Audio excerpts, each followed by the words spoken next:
Wai da ka tama da wani kudin zaka biya ni in na gama maka aski? Ban gane ba a Nigeria muke ba, muna da kudin da suka wuce wannan. Ba aski ka zo ba, wani ya taso. Ban gane ba, wai ni da mi zan ji?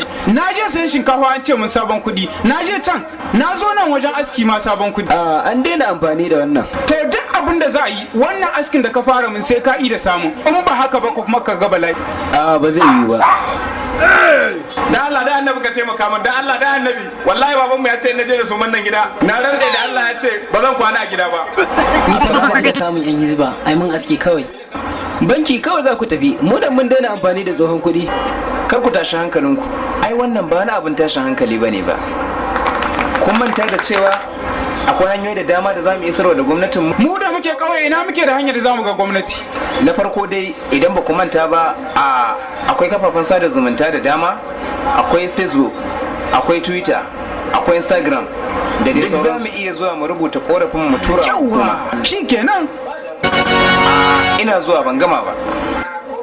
Ko ba komai idan za mu tuna matsaloli irin wani idan sun faru ai ta wannan hanyar ake bi a warware su.